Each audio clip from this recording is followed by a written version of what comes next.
चलो जी, ठीक है जी।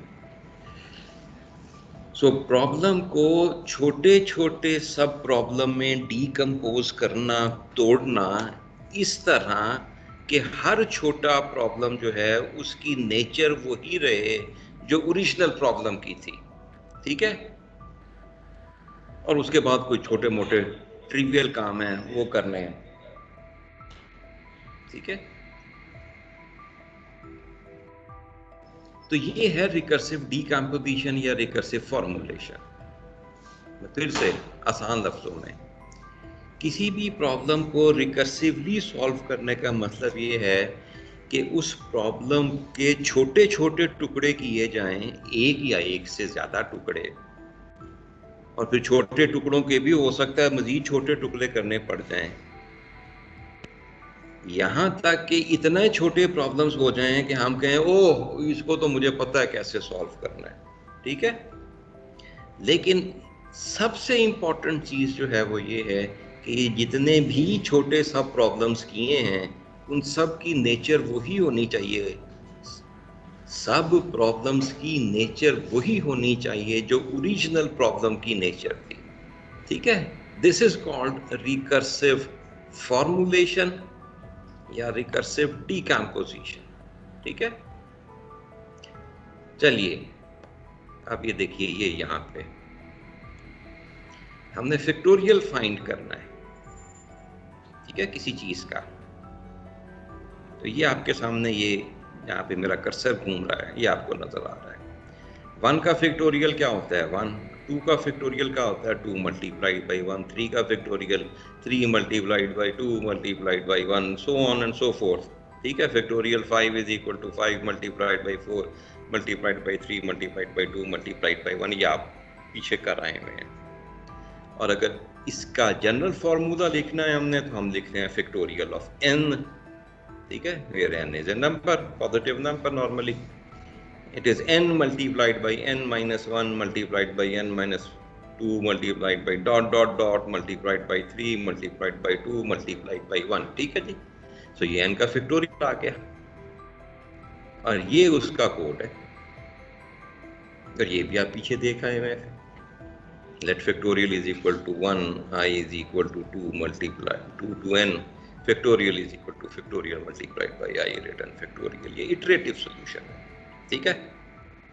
ये रिकर्सिव नहीं है, ये मैंने जानबूझ के पहले आपको इटरेटिव दिखाया ताकि जब आप इसका रिकर्सिव सॉल्यूशन देखें तो आपको दोनों में फर्क नजर आए। प्रॉब्लम सेम है, उसे सॉल्व करने के दो तरीके हैं, एक ये इटरेटिव सॉल्यूशन है आपके सामने है। इसी चीज को ये जो मैंने यहाँ पे जो लिखा हुआ है फैक्टोरियल 1 फैक्टोरियल 2 फैक्टोरियल ब्ला ब्ला ब्ला ब्ला, ठीक है। एक मिनट होल्ड करना,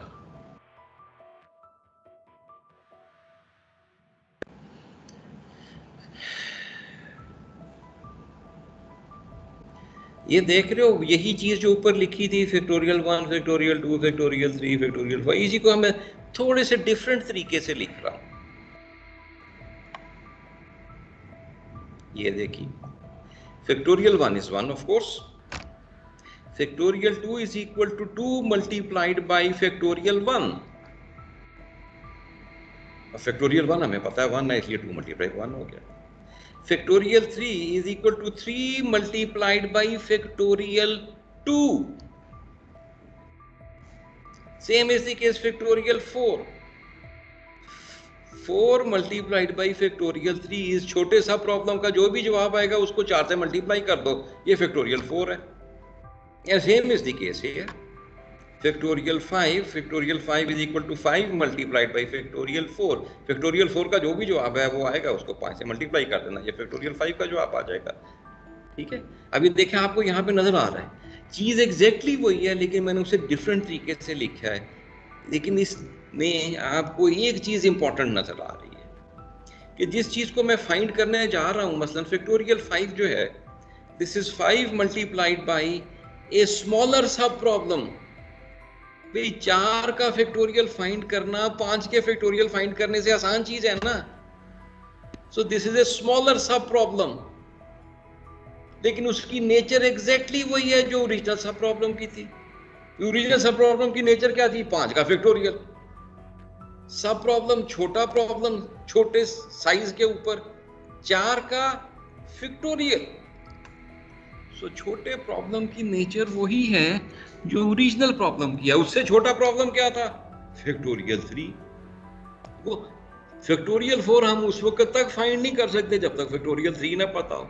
अब फैक्टोरियल 3 जो है वो फैक्टोरियल 4 से भी छोटा सा प्रॉब्लम है, लेकिन उस प्रॉब्लम की नेचर एग्जैक्टली वही है जो ओरिजिनल प्रॉब्लम फैक्टोरियल 5 की थी। Find the factorial of 5, find the factorial of 3, find the factorial of 2, find the factorial of 1।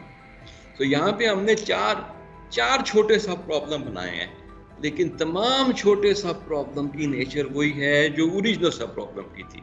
और फैक्टोरियल 1 इतना कोई छोटा प्रॉब्लम है कि वो हमें पता है बाय डेफिनेशन वो इसकी वैल्यू तो 1 होती है, हमें और कुछ करने की जरूरत नहीं है। ठीक है, अब कुछ बात समझ आई है?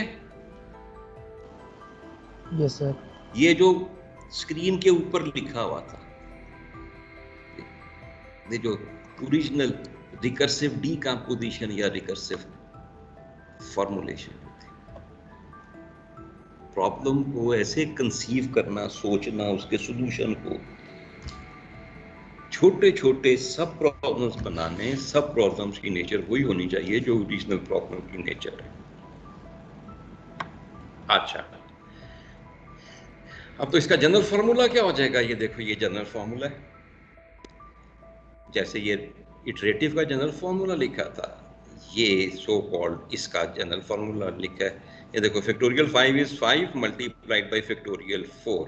अब अगर मैं इसे जनरल कर दूं तो मैं कहूंगा factorial n is equal to n multiplied by factorial n minus 1। ठीक है, चलिए अब इसके मुताबिक जो है, इस जनरल फॉर्मूले के मुताबिक कोई एक एग्जाम्पल करने की कोशिश करते हैं और फिर देखते हैं आया ये रिकर्सिव डेफिनेशन है कि नहीं है। Is this a recursive formulation of factorial N जी? ठीक है, एक मिनट पे, ये पता नहीं कहीं से कुछ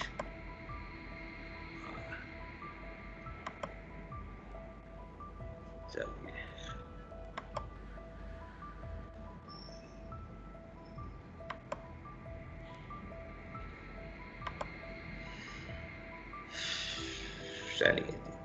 सो क्वेश्चन ये था कि ये जो मैंने आखिरी लाइन लिखी हुई है, is this a recursive formulation of finding a factorial?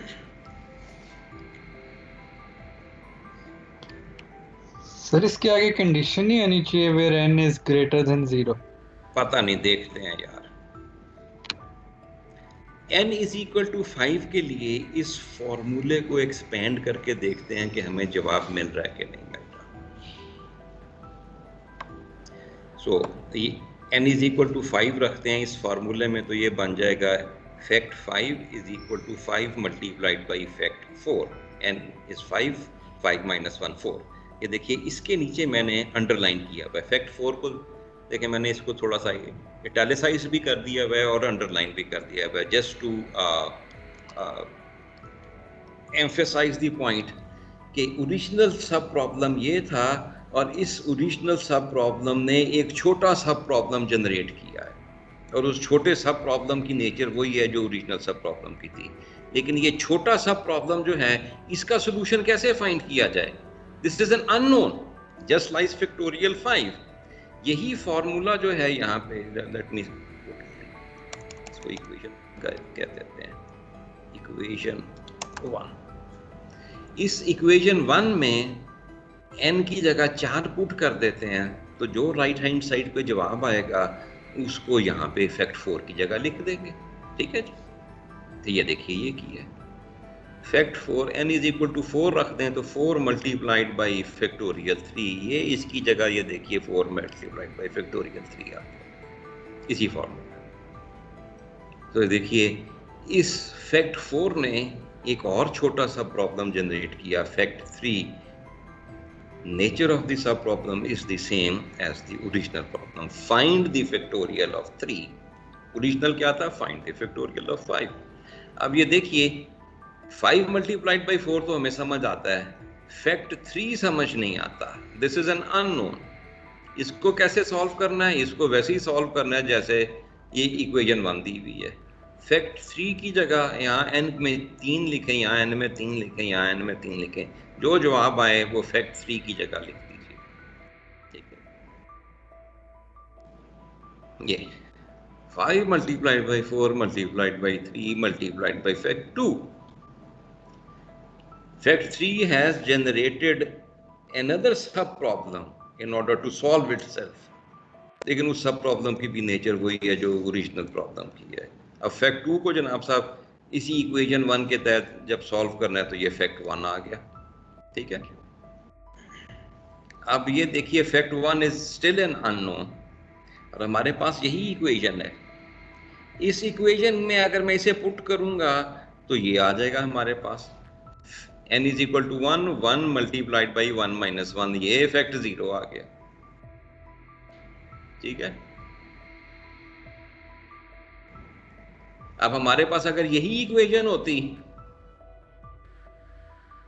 तो ये सिलसिला कभी खत्म नहीं होना था। n की जगह मैंने 0 पुट करना था, तो 0 is equal to 0 multiplied by 0 minus 1, तो ये सिलसिला खत्म होने में ही नहीं आ रहा।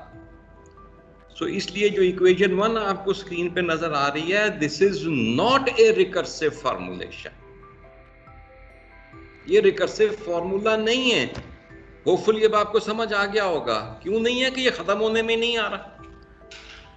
फैक्ट 0 को सॉल्व करने जाएंगे तो वो फैक्ट -1 जनरेट करेगा, फैक्ट -1 को जनरेट करने सॉल्व करने जाएंगे तो वो फैक्ट -2 जनरेट करेगा, एंड दिस इज इनफाइनाइट, जो आ भी नहीं आ रहा। इसलिए ये डेफिनेशन जो है, ये देखिए मैंने यहाँ पे रिकर्सिव पे काटा मारा हुआ है, ये रिकर्सिव नहीं है, इसे कहते हैं सिक्लिकल डेफिनेशन या फॉर्मूलेशन या सर्कुलर फॉर्मूलेशन। सर्कल में घूमती जा रही है, कहीं खत्म होने का नाम ही नहीं ले रही है।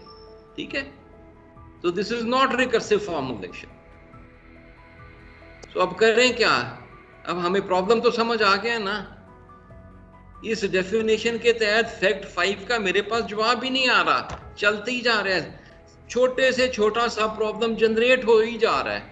तो हमें किसी जगह पे पहुंच के ये जो फैक्ट्री लगी हुई है जो कि नए सब प्रॉब्लम जनरेट कर रही है, इसे रोकना है भाई, अगला सब प्रॉब्लम जनरेट ना कर। ठीक है, सो इट मस्ट स्टॉप। सो तो करेक्ट जो रिकर्सिव फॉर्मूलेशन है ये अब आपके सामने नजर आ रहा है। ये n इंटू फैक्टोरियल n-1 जो ऊपर देखा था, ये रिकर्सिव स्टेप है। ये सिर्फ उसी वक्त एप्लीकेबल है जब n की वैल्यू ग्रेटर देन 1 है। लेकिन अगर n की वैल्यू 1 आ जाती है, जैसे ये वाला केस था, ये फैक्ट 1 फाइंड करना है, हमने फिर यही फॉर्मूला लगा दिया था, n multiplied by factorial n-1 equation 1 में। ये आपके सामने इक्वेशन 1 है। n इज इक्वल टू 1 पे भी यही लगा दिया था, इसने एक और छोटा सा प्रॉब्लम जनरेट कर दिया था और फिर वो खत्म होने में होता है। अगर n इज इक्वल टू 1 है तो फिर ये वाली फॉर्मूला नहीं लगेगा, फिर ये वाला फॉर्मूला लगेगा और यहाँ पे फिर 1 आ जाएगा और हमारे पास जवाब आ जाएगा उसका। ठीक है जी, so this is recursive definition. ये देखिए, अब ये रिकर्सिव डेफिनेशन के बाद फैक्ट 4 ने वही 4 मल्टीप्लाइड बाई फैक्ट 3 दिया, फैक्ट 3 ने 3 मल्टीप्लाइड बाई फैक्ट 2 दिया, यही वाला फॉर्मूला लगता है। फैक्ट 2 ने n में n की वैल्यू 2 है, अब फिर यही फॉर्मूला लगा, 2 इंटू फैक्ट 1 आ गया, n इज इक्वल टू 1। जब n इज इक्वल टू 1 आ गया तो अब ये वाला पार्ट नहीं चलेगा, अब ये वाला पार्ट चलेगा। अब इसका जवाब 1 आ गया, दैट्स इट। ये है रिकर्सिव फॉर्मूलेशन। ये ऑलमोस्ट वैसे ही है जैसे आप डिस्क्रीट में पढ़ के आए थे, इंडक्शन। उसमें एक बेसिस स्टेप होता है इंडक्शन में, इंडक्टिव हाइपोथेसिस होता है, फिर इंडक्टिव स्टेप होता है। आई होप ये याद होगा। ठीक है, चलो नहीं भी याद होगी खैर। ये तो 3 चीजें होती हैं, basis step, inductive hypothesis. Inductive hypothesis क्या होता है? हाइपोथेसिस ये होता है कि मैं अज्यूम करता हूं कि ये फार्मूला दुरुस्त है 1 2 3 4 5 6 7 8 n के लिए। और फिर इंडक्टिव स्टेप होता था कि अगर वो फार्मूला जो गिवन फार्मूला जिसको मैं इंडक्शन के जरिए प्रूफ करना चाह रहा हूं, अगर वो n की वैल्यू 1 से लेके n तक के लिए ट्रू है तो n+1 के लिए भी ट्रू होना चाहिए, ठीक है, वो इंडक्टिव स्टेप कहलाता है। तो यहाँ पे इंडक्टिव हाइपोथेसिस नहीं है, बेसिस स्टेप है, और ये रिकर्सिव स्टेप जो है वो इंडक्टिव स्टेप के कोरेस्पॉन्डिंग है, ठीक है जी। तो ये रिकर्सिव स्टेप जो है ये वाला, ये फैक्ट्री है, ये देखिए ये छोटा सा प्रॉब्लम जनरेट कर रही है, एक छोटा सा प्रॉब्लम। अब इसको सॉल्व करने जाएंगे तो ये एक और छोटा सा प्रॉब्लम जनरेट कर देगा। ये छोटा छोटा छोटा सा प्रॉब्लम जनरेट होते हुए इतना को छोटा हो जाएगा, जब n = 1 आएगा तो मैं मुझे पता है कि इसको सॉल्व कैसे करना है। दैट इज रिकर्शन बेटा। ये मैंने कागज के ऊपर जो आपके सामने की है ये रिकर्सिव सॉल्यूशन है, इसमें प्रोग्रामिंग का कोई दखल नहीं है। मैथमेटिशियन इसी तरह रिकर्जन करते हैं, उनको प्रोग्रामिंग नहीं आती। फिर हम कंप्यूटर साइंस वाले जो हैं वो कहते हैं अच्छा इस चीज को क्या हम प्रोग्रामिंग के जरिए कर सकते हैं? हाँ जी कर सकते हैं, वो सॉल्यूशन ये नीचे। ये हमारा कंप्यूटर साइंस वालों ने कहा अच्छा जी रिकर्जन को इंप्लीमेंट किसी प्रोग्रामिंग लैंग्वेज में हम इस तरह करते हैं। ये देखिए एक दफा आपने ये रिकर्सिव फॉर्मूलेशन कर ली है, यही इंपॉर्टेंट और इंटेलेक्चुअल काम है। कोई भी प्रॉब्लम गिवन है अगर आपने उसे रिकर्सिवली सॉल्व करना है तो पहले इस किस्म की, जरूरी नहीं है कि एग्जैक्टली ऐसी, किसी और तरह भी आप ये लिख सकते हैं, ठीक है। पहले अगर ये आपने रिकर्सिव फॉर्मूलेशन कर लिया है तो उसका कोड करना इंतहाई आसान हो जाता है। ये देखिए इसका कोडिंग ये है, बेसिस स्टेप पहले आएगा, n = 1 था, आप चाहें तो यहाँ पे n = 1 लिख देते हैं, ये ले n = 1, तो फैक्ट 1 की वैल्यू 1 है, आपने रिटर्न 1 कर दिया। अगर n जो है 1 नहीं है तो आपने ये कॉल कर दिया। ये देखिए ये एग्जैक्टली वही है जो ये है, n मल्टीप्लाइड बाई, यहाँ फैक्ट था, मैंने यहाँ पे फंक्शन का नाम अपने रिकर्सिव फैक्टोरियल दिया हुआ है, रिकर्सिव फैक्टोरियल n-1 खत्म हो गया। This is much simpler than, in one sense, iterative solutions है। उसकी लाइनें भी कम है, ठीक है।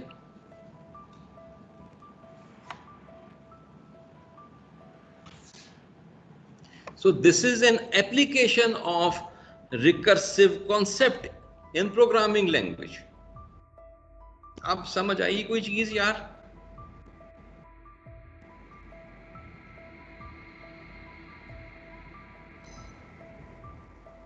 Yes sir. यस कि अभी भी डिस्क्रीट वाला मसला ही है? नहीं सर आगे समझ। लेट्स होप जी, ठीक है। तो अब इसको छोटे छोटे प्रॉब्लम लेके उनको रिकर्सिवली सॉल्व करने की कोशिश करते हैं, ठीक है, इंतहाई छोटे प्रॉब्लम, ताकि आपको रिकर्सिव फॉर्मूलेशन करनी आए, ठीक है। फिर बड़े प्रॉब्लम में तो रिकर्सिव फॉर्मूलेशन भी मुश्किल होगी, ठीक है। चलिए मैं यहाँ पे, वीडियो लंबी हो गई है, इसे ब्रेक करके दोबारा शुरू करता हूँ। Stop recording.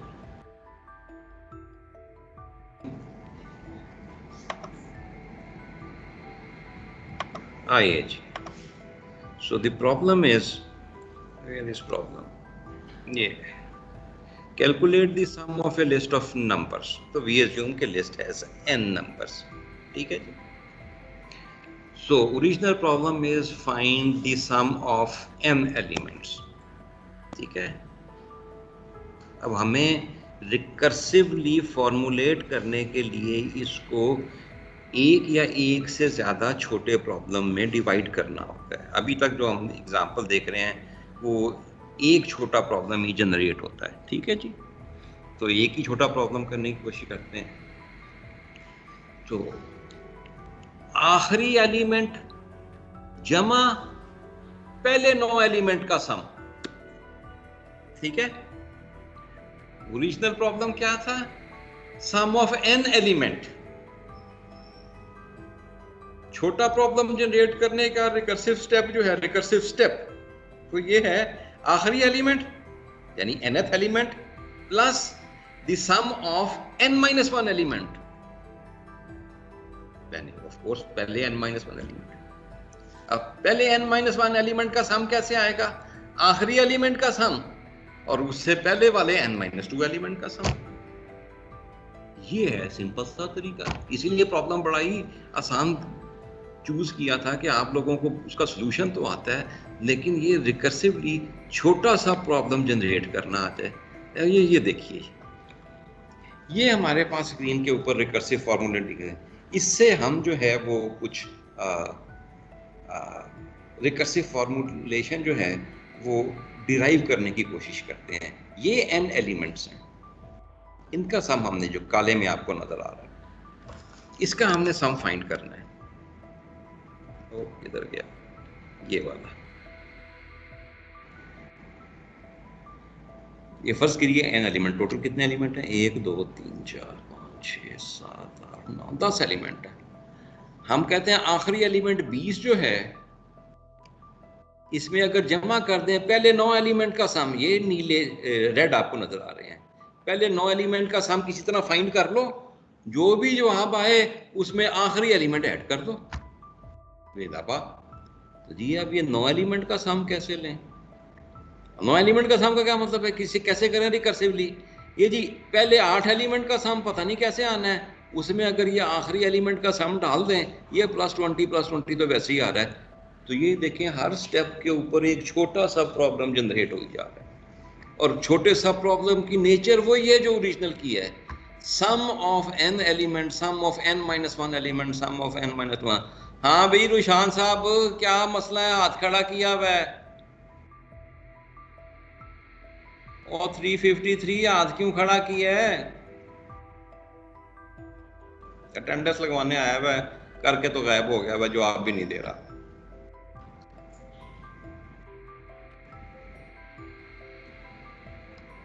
यहाँ भी लगा देता हूँ तेरी अटेंडेंस, जा छुट्टी कर जा, उसके बाद ये अटेंडेंस लगा दी है तेरी।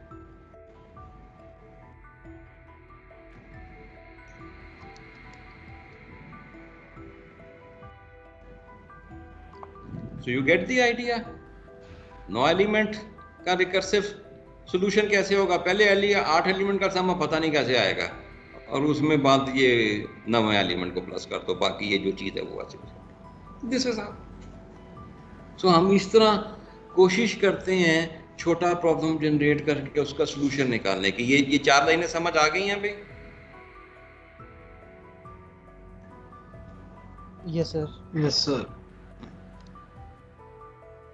ये उसकी रिकर्सिव फॉर्मूलेशन है। ये sum of n elements, if n is equal to 0, लाजिम बात है एलिमेंट लिस्ट में आई कोई नहीं है तो सम 0 ही आएगा, और क्या आएगा? वगरना क्या है? Sum of n-1। ये देखिए, ओरिजिनल प्रॉब्लम था n एलिमेंट का सम, स्मॉलर सब प्रॉब्लम क्या है? सम ऑफ n-1 एलिमेंट, और उसमें आखिरी एलिमेंट जमा कर दो। ये लास्ट तो सिर्फ आपको समझाने के लिए किया, ये इस फार्मूले का पार्ट नहीं है, इसको इस फार्मूले का पार्ट ना समझ लेना, ये इसका पार्ट नहीं है। मैं यहाँ पे सेमीकोलन लगा देता हूँ, फार्मूला यहाँ खत्म हो गया है। ये आगे एक्सप्लेनेशन है कि सम n का क्या मतलब है? आखिरी एलिमेंट, ठीक है। तो ये यहाँ पे मैंने एरे नोटेशन यूज की है, तो इससे आपको असर मिल रहा है कि जैसे ये एलिमेंट जो हैं वो एरे में पड़े हुए हैं, ठीक है। अगर आपने ये सम n नहीं लिखना तो यहाँ पे लास्ट नंबर कर दें, sum of n-1 plus last number. ये ज़्यादा जेनेरिक फार्मूलेशन है, ठीक है। आई होप कि ये रिकर्सिव फार्मूलेशन समझ आ गई है।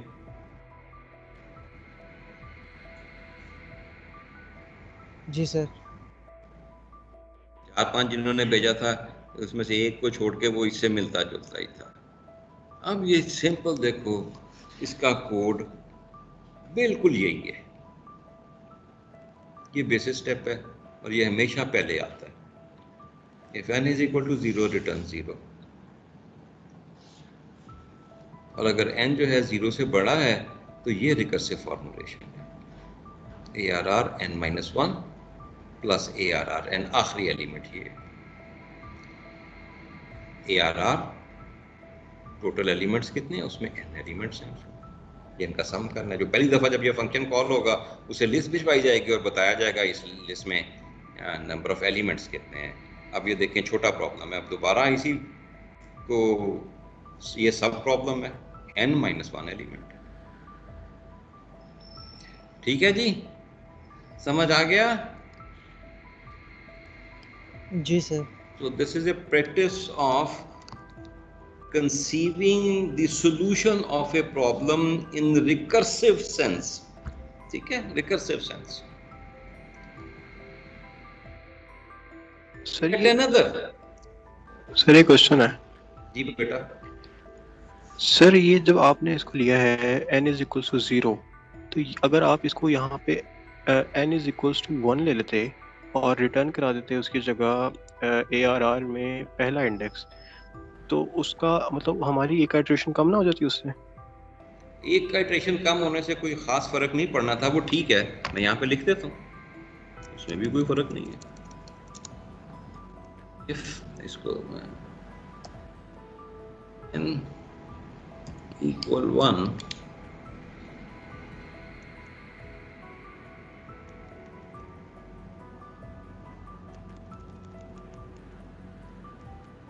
return ARR, यहाँ पे क्या लिखना है मुझे?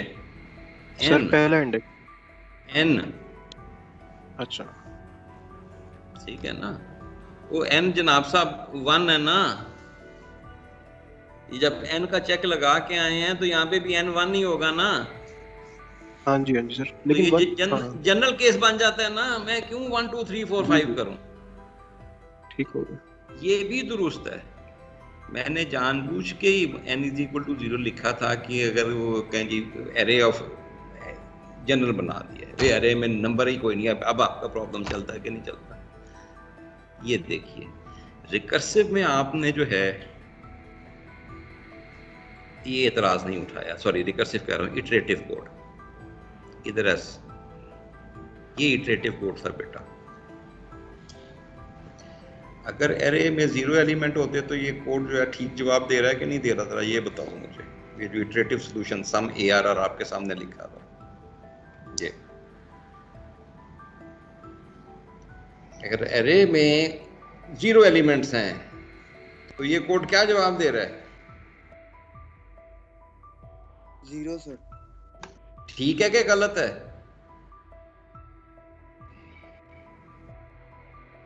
ठीक है सर। ठीक है। एग्जैक्टली इसी को मैंने करने के लिए वो लिखा था वहां पे भी रिकर्सिव में, n इज इक्वल टू 0 इसलिए लिखा था।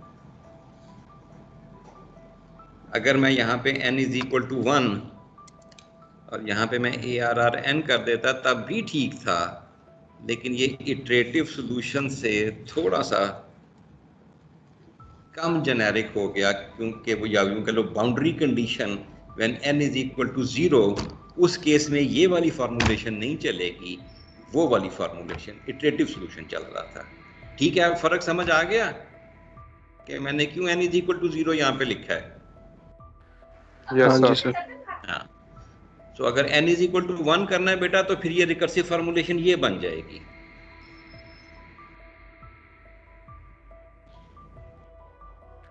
गॉट इट जी? इसको मुझे याद करवाना, जब मल्टीपल बेसिस स्टेप्स के ऊपर जाएंगे तो मैं इस फार्मूले को जो है वो थोड़ा सा मजीद जो है वो कर दूंगा कि ये दोनों केस हैंडल कर ले, 1 वाला भी और 0 वाला भी। ठीक है, फॉर द टाइमिंग मैं 0 से ही जा रहा हूँ, जो 1 वाला था वो मैंने यहाँ पे कमेंट्स में लिख दिया है। निजी को अगर 1 यहाँ पे था तो यहाँ पे भी फिर मुझे n ग्रेटर देन 1 लिखना था यहाँ पर रिकर्सिव स्टेप। चलिए जी, ये मल्टीप्लिकेशन भी है, ये भी रिकर्सिवली की जा सकती है। ठीक है, लेकिन मैं ये करवा नहीं रहा, ये खुद ही मैं ये जब नोट्स अपलोड करूंगा तो ये उसमें खुद ही देख लेना। तो अब ये लेते हैं, ये प्रॉब्लम है, ये भी आपने इतनी दफ़ा किया हुआ है कि मैं बड़े यकीन से कह सकता हूँ, कोई अब आपको सोते में भी पूछेगा तो आप इसका कोड लिख सकते हैं। वो ये है कि हमारे पास एरे, ठीक है, इसमें लिस्ट ऑफ n नंबर्स दिए हुए हैं उन नंबर्स को हमने रिवर्स ऑर्डर में प्रिंट करवाना है। ठीक है, अगर एक एरे में हमारे पास नंबर हैं 1 2 3 4 5 6 7 8 9 10 और आपने प्रिंट करवाना है 10 9 8 7 6 5 4 3 2 1, उल्टे ऑर्डर में प्रिंट करवाना है। तो ये आप इटरेटिव तो लिख सकते हो ना, फॉर का लूप लगाओगे तो i इज इक्वल टू 10 से लेके 1 तक चल रहा है और वो प्रिंट हो जाएगा। ठीक है, ऐसे ही है ना, सारे लिख सकते हो ना। जी सर। जी सर। इसकी रिकर्सिव फार्मूलेशन करो, फार्मूलेशन करनी है। ठीक है, कोड नहीं लिखना।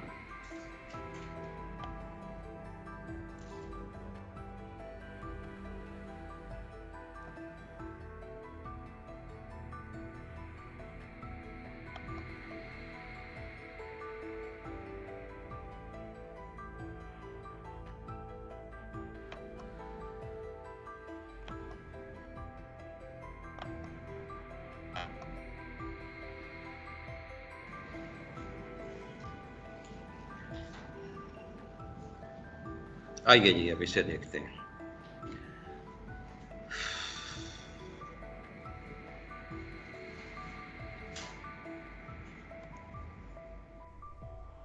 ये देखिए, ये है जी प्रिंट एन। ये हमारा है ओरिजिनल प्रॉब्लम कि एन एलिमेंट को प्रिंट करना है। ठीक है जी, इसको चाहें तो आप रिवर्स प्रिंट भी लिख सकते हैं।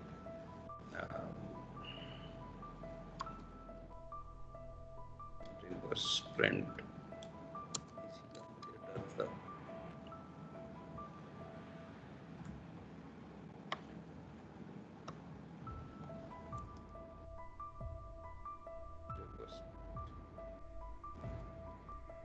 ठीक है, ये display nth element. If n is equal to 1 है तो ये पहला एलिमेंट होगा। ये मैंने पैरेंथेसिस में जो लिखा है ये जाहिर करने के लिए लिखा है कि ये nth एलिमेंट यहाँ जो है वो फर्स्ट एलिमेंट है if n is equal to 1। तो अगर n ग्रेटर देन है तो डिस्प्ले nth एलिमेंट और उसके बाद ये छोटा सा प्रॉब्लम जो है ये जनरेट किया है। ठीक है जी, ये ट्रिवियल एक्टिविटी है। जैसे ये ऊपर हमने जो 2 प्रॉब्लम किए थे उसमें एक छोटा प्रॉब्लम जनरेट किया था और उसके बाद कुछ और छोटी सी एक्टिविटी होती थी। ठीक है, जिसकी वजह से ये सॉल्यूशन आता था। Same is the case for recursion, sorry factorial. ये छोटा सा प्रॉब्लम है और उसके बाद कुछ छोटी ट्रिवियल एक्टिविटी हो रही है, मल्टीप्लिकेशन या जमा, मामूली आसान ऑपरेशन है ना। तो यहाँ पे ये है कि पहले nth एलिमेंट को डिस्प्ले करो और उसके बाद ये छोटा सा प्रॉब्लम स्मॉलर सा प्रॉब्लम ये जनरेट करो। तो ये देखो, हाँ, इसमें एक बड़ी इंपॉर्टेंट चीज़ जेन में आई है। वो पहले हो चुकी है लेकिन शायद मैंने डायरेक्टली नहीं बात की थी। ये देखो, जिस प्रॉब्लम को सॉल्व करने जा रहे हैं वही प्रॉब्लम स्मॉलर स्केल पे अकर कर रहा है सॉल्यूशन में। ये है रीअकर करना। ये पॉइंट मैंने इस तरह एक्सप्लेन करना भूल गया था, अभी ज़हन में आया था। जिस प्रॉब्लम को सॉल्व करने जा रहे हैं वो प्रॉब्लम अपने सॉल्यूशन में दोबारा अकर कर रहा है लेकिन छोटे स्केल के ऊपर। ये ऊपर वो लाइन ये लिखी हुई है लेकिन वो मैं इस तरह एक्सप्लेन करना, that is recursion. The same problem is recurring again and again on a smaller scale. ठीक है जी, तो ये ज़हन में पॉइंट है, मैं क्या बताता हूँ। अब इस ये रिकर्सिव सिमुलेशन फॉर्मूलेशन समझ आ गई बेटा इसकी, रिवर्स प्रिंट की? जी सर। इंपॉर्टेंट चीज जो है वही प्रॉब्लम जो है वो अकर करना चाहिए स्मॉलर स्केल में। एक ने किया था मुझे, अभी मैंने तो बोला भी था थोड़ी देर पहले, बेटा ये स्मॉल प्रॉब्लम, सब प्रॉब्लम जो है छोटे स्केल पे होना चाहिए, बड़े पे नहीं होना चाहिए। अगर n+1 मैं यहाँ पे लिख दूं तो वो अजीबोगरीब सी सिचुएशन बन जाएगी। कि ओरिजिनल प्रॉब्लम जो था n एलिमेंट को प्रिंट करना था, तो जो रीअकरेंस हो रही है उस प्रॉब्लम की, वो कह रहा है n+1 एलिमेंट को प्रिंट करो बे।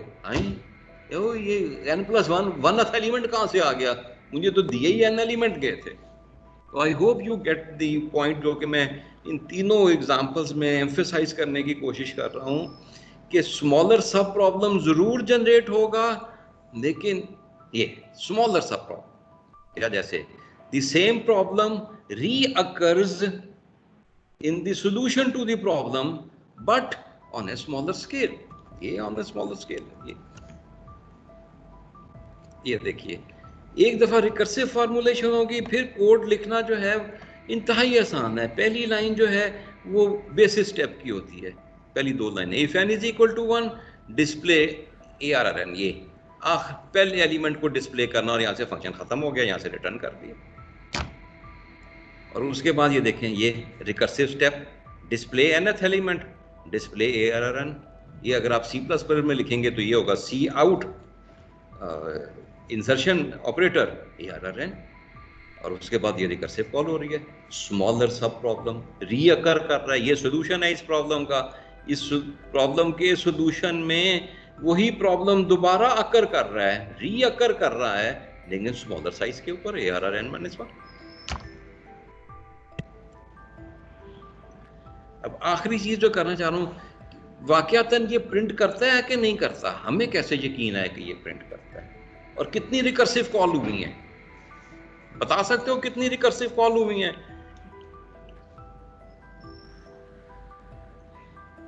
से n की कोई वैल्यू रख लें, तो रख लो, 4 रख लो। रिकर्सिव कॉल कितनी हुई हैं?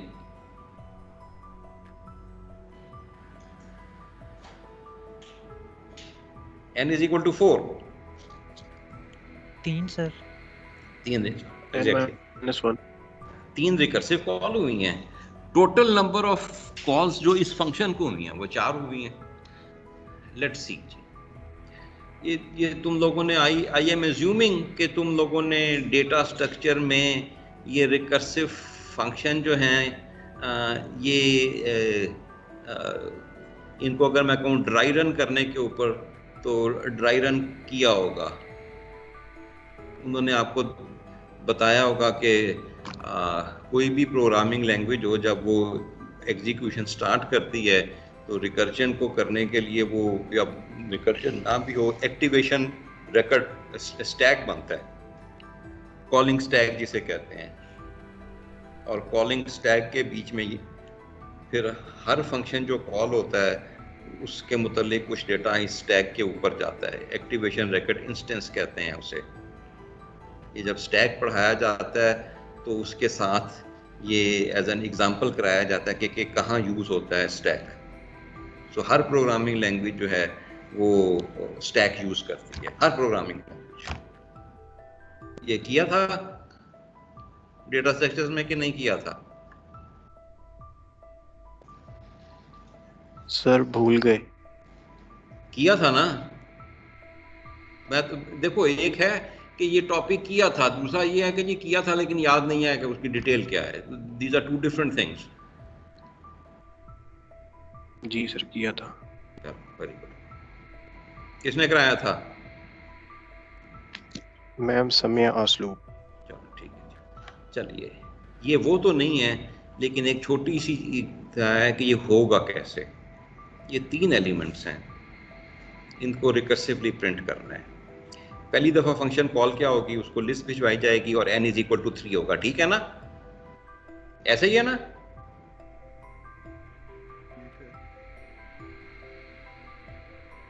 ओ यार, इसमें क्या मुश्किल है, ये एरे में 3 एलिमेंट पड़े हुए हैं, इसको प्रिंट कराना है रिकर्सिवली। ये फंक्शन कॉल किया, किसी ने किया होगा, मेन में से किया या कहीं और से किया है, इट डजंट मैटर। तो पहली फंक्शन कॉल ऐसी ही होगी ना, प्रिंट ARR, 3 कि नहीं? जी सर। तो if n is equal to 1, of course n 1 नहीं है, ये तो 3 है। हम यहाँ पे आ जाएंगे, डिस्प्ले ARR3, ये ARR3 है, ये 7 डिस्प्ले कर दिया उसने, ठीक है। उसके बाद ये लाइन 5 से ये फंक्शन ख़त्म नहीं हुआ, लाइन 5 से ये दोबारा कॉल हुई ARR, n की वैल्यू 3 है, 3 - 1 2, ये दूसरी फंक्शन, ये पहली रिकर्सिव कॉल है, ये पहली रिकर्सिव कॉल है ARR 2। और n की वैल्यू 2 है, if n is equal to 1 नहीं जी, n 1 नहीं है, यहाँ पे है डिस्प्ले ARR n, यहाँ पे n की वैल्यू 2 है तो ये 15 डिस्प्ले हो गया, ये देखो ये 15 डिस्प्ले हो गया। उसके बाद ये दूसरी रिकर्सिव कॉल हो रही है n - 1, n is 2, 2 - 1, ठीक है। दूसरी रिकर्सिव कॉल हुई if n is equal to 1, yes n is equal to 1, ये n इज इक्वल टू 1 है, डिस्प्ले ARR 1, ये ARR 1 2 डिस्प्ले किया, फंक्शन ख़त्म हो गया, ये फंक्शन ख़त्म हो गया, यहाँ पे आया, ये फंक्शन कॉल इस लाइन से हुई थी, यहाँ पे वापस आया, ये फंक्शन भी ख़त्म हो गया, यहाँ पे आ गया। यहाँ से इसने ये कॉल जो की थी इस लाइन से की थी, दोबारा कोड यहाँ पे आया है, यहाँ से अगली लाइन जो है ख़त्म है, फंक्शन ख़त्म हो गया, ये देखो 7 15 2 ये प्रिंट हो गए, ठीक है।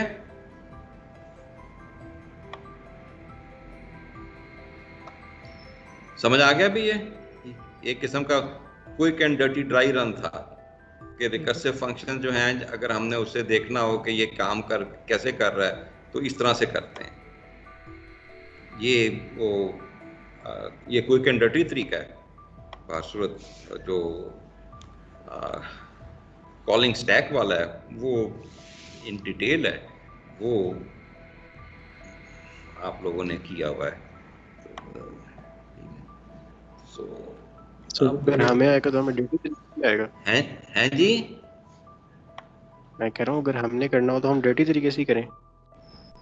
डर्टी तरीके से कर लो, ना हो तो फिर मुझे बता देना, तो फिर किसी क्लास में या वो 3 बजे मैं वो जो ओरिजिनल तरीका है वो करवा दूंगा, डिपेंडिंग अपॉन के हमारी कितनी स्लो है या कितनी स्लो नहीं है स्पीड जो है, ठीक है। अच्छा, तो पहले ये देख लीजिए, तो फिर उसके बाद जो है वो ज़रूरत पेश आएगी बता देना, मैं करवा दूंगा। अच्छा, अब होमवर्क है आपका,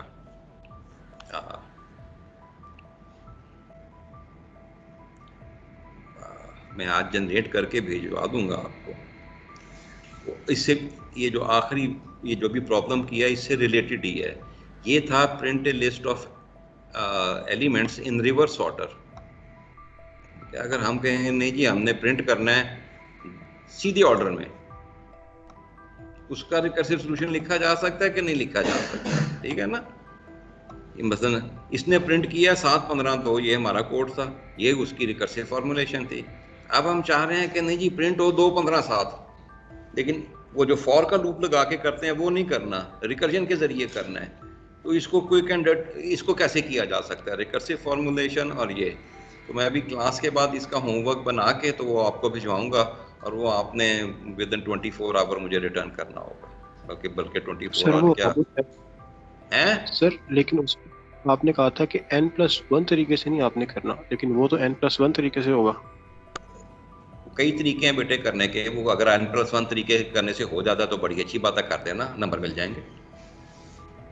ठीक है सर, ठीक है ना, ठीक है सर। हाँ,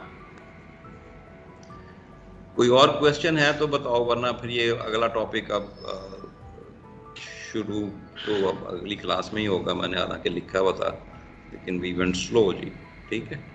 इसमें कुछ और एग्जांपल करेंगे फंडामेंटली जो होंगी। इसमें आप ये देख रहे हैं जितनी भी एग्जांपल किए हैं इसमें बेसिस स्टेप एक ही है, this is a basis step, this is basis step, this is basis step. एक ही बेसिस स्टेप थे हमारी सारी एग्जांपल्स में, मल्टीपल बेसिस स्टेप भी हो सकते हैं, ठीक। वो इंशाल्लाह थोड़ी सी एग्जांपल करेंगे, कॉम्प्लेक्स भी हो इससे, तो वो इंशाल्लाह अगले। तो इसमें हम कोशिश करेंगे कि काफ़ी टाइम लगाएं ताकि आपको किसी प्रॉब्लम के सॉल्यूशन को रिकर्सिवली थिंक करना होपफुली किसी हद तक आ जाए, ठीक है। और फिर अगर हमारे पास रिकर्सिव फंक्शन दिया हुआ है तो उसकी टाइम कॉम्प्लेक्सिटी कैसे फाइंड करनी है। बेसिकली हमने काम वो करना था, जो टाइम कॉम्प्लेक्सिटी फाइंड की है ना पीछे फंक्शंस की, तो रिकर्सिव फंक्शंस की कैसे कॉल करनी थी। तो उसमें मैंने एक्सपीरियंस मेरा यही है कि रिकर्जन की सही फार्मूलेशन स्टूडेंट्स को नहीं पता होती, तो इसलिए ये 2 लेक्चर जो हैं इस चीज़ के ऊपर के रिकर्सिवली फार्मूलेट कैसे करना है, उसके बाद हम तीसरे लेक्चर में इंशाल्लाह, या हो सकता है अगले लेक्चर के एंड पे ही चले जाएं कि इनकी टाइम कॉम्प्लेक्सिटी कैसे निकालनी है रिकर्सिव फंक्शंस की। चलिए जी, अगर और कोई क्वेश्चन नहीं है तो that's it from my side. मैं जाने से पहले एक दफ़ा फिर एब्सेंट जो हैं वो बता दूं कौन कौन से हैं, ताकि अगर वो आ गया हुआ अटेंडेंस लगाना है तो अटेंडेंस हो जाए। That is 273 Hasnain Asim. नहीं है? चलिए फिर बेटा, अल्लाह हाफिज़।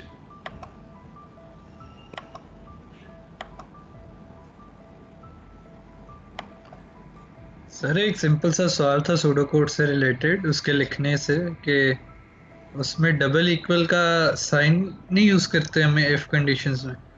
Normally Yes. आपकी किताब में खोल के देखिए कॉर्मन की, उसने सिंगल ही यूज़ किया हुआ है। अगर आप डबल भी यूज़ कर लें तो दैट्स फाइन, यस सर। क्योंकि जब भी कंपैरिजन होगा या उससे पहले इफ लगा होगा या फॉर की या वाइल में भी होगा, तो उससे कुछ ना कुछ अंदाज़ा हो जाता है कि ये चेक हो रहा है, ये असाइनमेंट नहीं हो रही, क्योंकि असाइनमेंट में उससे पहले ना इफ लिखा होगा ना वाइल लिखा होगा। समझ गए ना बात? यस सर, वो एविडेंट हो जाता है कि वो पीछे एविडेंट हो कंडीशन। जाता है। अगर आप डबल इक्वल टू लगाना चाहते हैं तो मैं आइंदा से डबल इक्वल लगा दिया करूंगा, ठीक है, ताकि वो भी कंफ्यूजन ना। ठीक यस है, सर, कोई मसला नहीं। नहीं मैं आइंदा से वो कर दूंगा। ओके जी, फिर अल्लाह हाफिज। मैं आई एम लीविंग जी। अल्लाह हाफिज़। अल्लाह हाफिज़ सर।